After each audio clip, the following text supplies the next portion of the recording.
Hi అండి, welcome back to our channel RR natural vlogs. ఈ వీడియోలోనైతే చాలా యూస్ఫుల్ అండ్ అమేజింగ్ టిప్స్ అయితే ఉన్నాయి.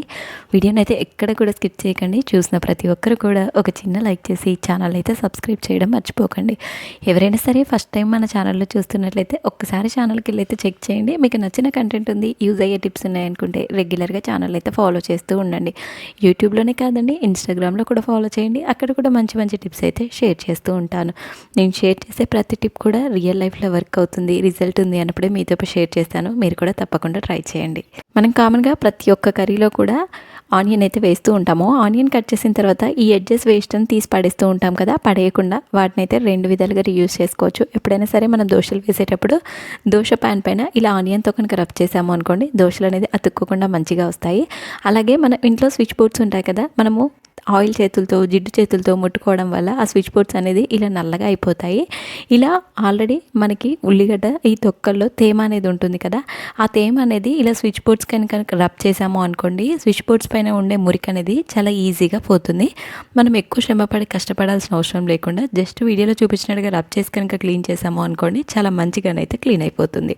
నెక్స్ట్ టిప్, ఎప్పుడైనా సరే బట్టల మీద మిస్ అయ్యి పచ్చడి మరకలు కానీ పడ్డాయి అనుకోండి, దాన్ని నేను నార్మల్గా సోప్తో కనుక పెట్టి క్లీన్ చేస్తే ఆ మరక అనేది ఇంకెక్కువ అవుతుంది. ఎందుకంటే అందులో ఆయిల్, కారము అన్నీ ఉంటాయి కదా, సో మరక అనేది స్ప్రెడ్ అవుతుంది తప్ప మరక అనేది పోదు. ఇలా పడ్డ ప్లేస్లోనే అక్కడి వరకు మాత్రమే వాష్ చేసుకోవాలి. పడ్డ ప్లేస్లో వీడియోలో చూపించినట్టుగా ఒక 2-3 చాక్ పీసులు తీసుకొని ఇలా మెత్తగా పౌడర్ లాగా చేసుకోవాలి. తర్వాత ఆ పౌడర్ని ఎక్కడైతే మరకలు పడతాయి కదా, పచ్చడి మరకలు, ఆ ప్లేస్లో ఈ చాక్ పీస్ పౌడర్ని అంతా కూడా వేసి ఒక 2 మినిట్స్ వదిలేయాలి. తర్వాత విమ్ లిక్విడ్ దానిపైన వేసి మనం యూజ్ చేయని టూత్ బ్రష్ ఉంటుంది కదా, దాంతో కనుక రబ్ చేసి కొంచెం కొంచెం వాటర్ వేస్తూ కనుక క్లీన్ చేసాము అనుకోండి, మరక అనేది అక్కడి వరకే చాలా ఈజీగా వదిలిపోతుంది. ఇలా చేయడం వల్ల ఏంటి అంటే మరక అనేది స్ప్రెడ్ అవ్వకుండా ఉంటుంది. అలాగే మనం వాష్ చేసేటప్పుడు ఎక్కువసేపు రుద్దాల్సిన పని అయితే ఉండదు. సింపుల్గా ఆ మరక పడ్డంత వరకే ఇలా టూత్ బ్రష్తో కనుక రబ్ చేసాము అనుకోండి, స్ప్రెడ్ అవ్వకుండా ఉంటుంది, ఈజీగా కూడా పోతుంది. ఇలా నార్మల్గా రబ్ చేసిన తర్వాత ఒకసారి వాటర్లో పెట్టి వాష్ చేసి ఎండలో కనుక ఆరేసాము అనుకోండి, అసలు పడ్డ ప్లేస్లో మరక కనిపించదు. అలాగే ఆయిల్, జిడ్డు అంతా కూడా ఈజీగా వదిలిపోతుంది. ఎప్పుడైనా బట్టల మీద పసుపు మరకలు కానీ కర్రీ మరకలు ఎలాంటివి పడ్డా కూడా ఇలా సింపుల్గా ట్రై చేయండి. ఆయిల్ మరకలు పడ్డా ఎలా క్లీన్ చేసుకోవాలి అనేసి ఆల్రెడీ మన ఛానల్లో చాలా రకాల వీడియోస్ అయితే చేశాను. ఐడియా కోసం ఒకసారి ఛానల్కి వెళ్ళి అయితే చెక్ చేయండి, మీకు కూడా ఐడియా వస్తుంది. తప్పకుండా చెక్ చేయండి. మరకలు అయితే పిల్లల యూనిఫామ్స్ మీద, వైట్ షర్ట్స్ పైన ఎలా పడ్డా కూడా సింపుల్గానైతే ఇలా వాష్ చేసుకోండి. నెక్స్ట్ టిప్, ఇంట్లో చిన్నపిల్లలు, స్కూల్కి వెళ్ళే పిల్లలు ఉన్నారు అనుకోండి, కంపల్సరీ ఇలాంటి స్కూల్ బ్యాగ్స్ అయితే వాడుతూ ఉంటారు. స్కూల్ బ్యాగ్స్ అనేది మనం ఎంత నీట్గా వాష్ చేసినా, ఎంత నీట్గా పెట్టినా సరే, వాళ్ళు స్కూల్ నుండి వచ్చేసరికి మొత్తం కూడా పెంట చేస్తారు, బ్యాగ్ మొత్తం కూడా మరకలు చేస్తారు. మెయిన్గా చిన్నపిల్లలు ఎల్కేజీ, యూకేజీ, నర్సరీ పిల్లలు ఉన్నారు అనుకోండి, బ్యాగ్ మొత్తం కూడా నల్లగా చేస్తారు. ఎందుకంటే వాళ్ళు పెన్సిల్, షార్ప్నర్ అనేది వాడడం వల్ల. ఎందుకంటే పెన్సిల్ ప్రతిసారి ఇలా షార్ప్ చేయడం వల్ల ఆ డస్ట్ అంతా బ్యాగ్లో వేస్తారు. అలాగే పెన్సిల్ గీతలన్నీ కూడా గీసి మొత్తం బ్యాగ్ అనేది పాడైపోతుంది. పెన్సిల్ డస్ట్ అనేది బ్యాగ్లో వేయడం వల్ల కూడా బ్యాగ్ అయితే నల్లబడుతుంది. అలా బ్యాగ్లో డైరెక్ట్ వేయకుండా ఇలా ఒక మనీ పర్స్ ఉంటుంది కదా, ఆ పర్స్కి ఇలా పైన పెట్టేసి జిప్ పెట్టేసాము అనుకోండి, పిల్లలకి చెప్తే వాళ్ళు షార్ప్ చేసిన ప్రతిసారి డస్ట్ అనేది అందులో వేస్తారు. అలా చేయడం వల్ల బ్యాగ్ అనేది నీట్గా ఉంటుంది. మళ్ళీ మనం వాష్ చేయాల్సిన అవసరం ఉండదు. పిల్లలకి కూడా ఒక డిసిప్లిన్ అనేది అలవాటు అవుతుంది. నెక్స్ట్ టిప్, మన ఇంట్లో ఎప్పుడైనా స్వీట్స్ కానీ చాక్లెట్స్ కానీ కొనుక్కున్నప్పుడు ఇలాంటి యూజ్ అండ్ త్రో బాక్సెస్ వస్తూ ఉంటాయి కదా, వాటిని వేస్ట్ అని పడేస్తూ ఉంటాము. పడేయాల్సిన అవసరం లేకుండా వాటిని మంచిగా రీయూజ్ చేసుకోవచ్చు. ఇంట్లో చిన్నపిల్లలు ఉన్నారు అనుకోండి, జర్నీ చేసిన ప్రతిసారి కూడా ట్యాబ్లెట్స్ అయితే కంపల్సరీ క్యారీ చేస్తాము. అలా అని మనం సిరప్ బాటిల్స్ డైరెక్ట్ హ్యాండ్ బ్యాగ్లో కనుక వేసుకున్నాము అనుకోండి, కొన్నిసార్లు హ్యాండ్ బ్యాగ్లో సిరప్స్ అనేది లీక్ అయిపోయి బట్టలకి, అలాగే మనం ఏదైనా క్యారీ చేసినా అన్నీ కూడా పాడవుతాయి. ఇలా బాక్స్లో వేసి హ్యాండ్ బ్యాగ్లో వేసుకున్నాము అనుకోండి, బాక్స్ అనేది చిన్నగా ఉంటుంది కాబట్టి క్యారీ చేయడం ఈజీ, అన్నీ ఒకే దగ్గర ఉంటాయి కాబట్టి మనకు ఈజీగా దొరుకుతాయి. నెక్స్ట్ టిప్, పూజ చేసిన తర్వాత ప్రతిసారి హారతి అయితే ఇస్తూ ఉంటాము. హారతి ఇచ్చినప్పుడు ఏంటి అంటే హారతి ప్లేట్ కింద నల్లబడిపోతూ ఉంటుంది. హారతి కర్పూరం డైరెక్ట్గా వెలిగించడం వల్ల కింద కొంచెం గోధుమ పిండిని కానీ లేదు అంటే విభూతిని వేసి దానిపైన కర్పూరం వేసి కనుక వెలిగించాము అనుకోండి, హారతి ప్లేట్ అడుగు భాగం అనేది చల్లబడకుండా ఉంటుంది. మనం ఎక్కువసేపు క్లీన్ చేయాల్సిన అవసరం ఉండదు, ఈజీగా క్లీన్ చేసుకోవచ్చు. నెక్స్ట్ టిప్, మనం ఇంట్లో ఎవ్రీడే వెజిటబుల్స్ అయితే కట్ చేస్తాము. వెజిటబుల్స్ కట్ చేసిన తర్వాత ఈ వేస్ట్ అంతా కూడా మనం డైరెక్ట్గా డస్ట్బిన్లో వేస్తూ ఉంటాము. ఇప్పటి నుండి అలా పడేయకుండా ఇలా వాటర్లో వేసి ఒక 1 or 2 hours అలానే ఉంచండి. అందులో ఉండే అంతా కూడా ఈ వాటర్లోకి దిగిపోతుంది. తర్వాత అందులోనే కొంచెం పసుపు వేసి మనం ఇంట్లో మొక్కలు ఏదైతే ఉంటాయి కదా ఆ మొక్కలకి ఈ వాటర్ని కనుక వేసాము అనుకోండి, చీడ పీడ అలాంటివి లేకుండా మొక్కలు అనేది చాలా మంచిగా పెరుగుతాయి.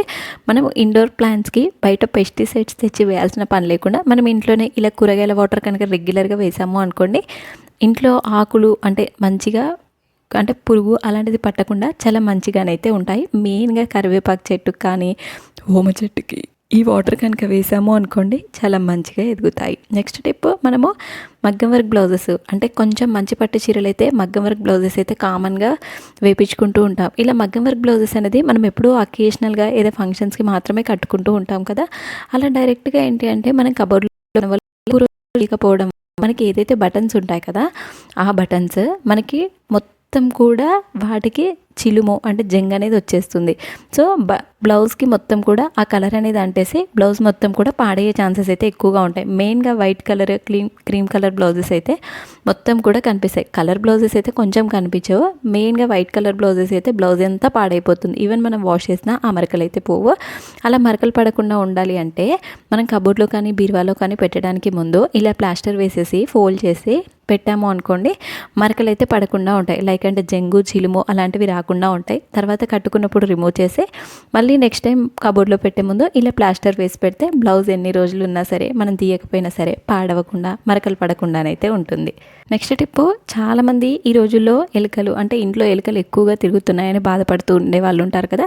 అలాంటి వాళ్ళు ఒకసారి హోమ్ రెమెడీ ట్రై చేయండి. ఒక బాగా మగ్గిన అంటే పండిన అరటిపండు తీసుకొని ఇలా మెత్తగా స్పోర్క్తో స్మాష్ చేసుకోవాలి. తర్వాత అందులోనే 1-2 లేదా నాప్థలిన్ ట్యాబ్లెట్లు మెత్తగా పౌడర్ లాగా చేసి ఈ రెండింటిని బాగా మిక్స్ చేసుకోవాలి. తర్వాత ఎక్కడైతే ఎలుకలు తిరుగుతాయి కదా ఆ ప్లేస్లో నైట్ పెట్టి నెక్స్ట్ డే మార్నింగ్ కనుక తీసాము అనుకోండి, ఆ స్మెల్కి ఎలుకలు అనేది బయటకు వచ్చి తింటాయి. మెయిన్గా చిన్నపిల్లలు కానీ పెట్స్ ఉన్న వాళ్ళు కానీ జాగ్రత్తగా ఉండండి. పిల్లలకు తెలియక తినేశారు అనుకోండి చాలా పెద్ద ప్రాబ్లం అవుతుంది.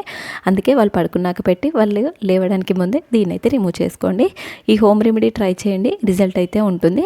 ఇలా మనకి కంటిన్యూస్గా ఒక 1 week కనుక పెట్టాము అనుకోండి, ఇంట్లో ఎలుకలు అయితే ఒక్కటి కూడా కనిపించదు. నెక్స్ట్ టిప్, మనం ఇడ్లీకి కానీ దోశకి కానీ కాంబినేషన్ కంపల్సరీ పల్లి చట్నీ అయితే చేస్తాము. పల్లి చట్నీ కొంచెం మిగిలిపోతే డైరెక్ట్ ఫ్రిడ్జ్లో పెడుతూ ఉంటాము.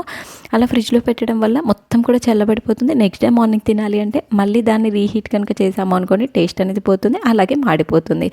సింపుల్గా ఇలా హాట్ వాటర్లో ఈ గిన్నెను ఒక 10 minutes పెట్టి తర్వాత కనుక తీసాము అనుకోండి, మనము రీహీట్ చేయాల్సిన అవసరం లేకుండా జస్ట్ ఈ హాట్ వాటర్ వల్ల చట్నీ అనేది మంచిగా వేడైపోతుంది. మనం టేస్ట్ అనేది కూడా మారకుండా వాడుతూ ఉంటాము.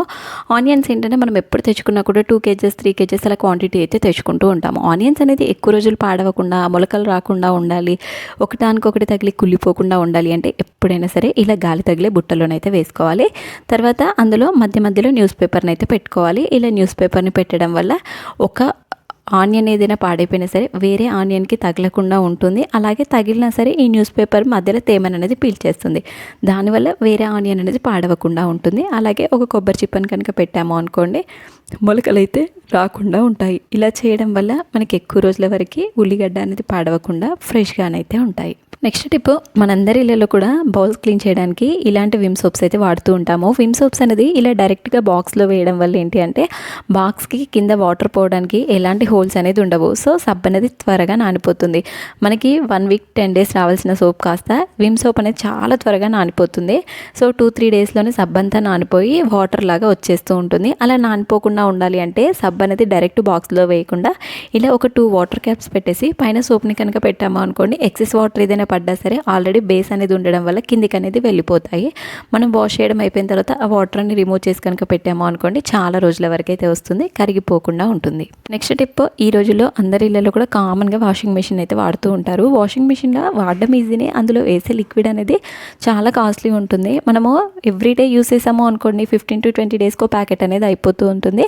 అంత డబ్బులు పెట్టి కొనాల్సిన పని లేకుండా సింపుల్గానే తక్కువ ఖర్చుతో ఇంట్లోనే ఆ లిక్విడ్ అయితే ప్రిపేర్ చేసుకోవచ్చు. మనం ఇంట్లో యూస్ చేసే రిన్ సోప్ ఆర్ బట్టల సోప్ ఏదైనా ఒకటి తీసుకొని ఇలా మొత్తం చిన్నగా తురుముకోవాలి. తర్వాత అందులో మంచి స్మెల్ రావడానికి కొంచెం కంఫర్ట్ యాడ్ చేసుకోవాలి. మన బట్టల్లో ఉండే బ్యాక్టీరియా పోవడానికి కొంచెం వెనిగర్, అలాగే ఆ సోప్ లిక్విడ్ అంతా కరగడానికి హాట్ వాటర్ వేసుకోవాలి. వీటన్నిటిని ఒక 10 to 15 మినిట్స్ అలానే వదిలేయాలి. తర్వాత స్పూన్తో కనుక కలిపాము అనుకోండి మంచిగా లిక్విడ్ టెక్స్చర్లోకి అయితే వచ్చేస్తుంది. నాకు ఒక ఓన్లీ 1 డేకి కావాలి కాబట్టి కొంచెం క్వాంటిటీ ప్రిపేర్ చేసుకుంటున్నాను. ఇలా మీరు ఎక్కువ క్వాంటిటీ ప్రిపేర్ చేసుకొని డబ్బాలో స్టోర్ చేసుకొని ఎవ్రీడే లిక్విడ్ లాగానైతే వాడుకోవచ్చు. దీనివల్ల వాషింగ్ మిషన్ అనేది కూడా ఏం పాడవద్దు. తక్కువ ఖర్చుతోనే ఇంట్లోనే ఇలా సింపుల్గానైతే ప్రిపేర్ చేసుకోండి. ఐ హోప్ టిప్స్ అన్నీ కూడా నచ్చాయని అనుకుంటున్నాను. మీకు ఏ టిప్ నచ్చిందో కామెంట్ చేయండి. ఫర్దర్గా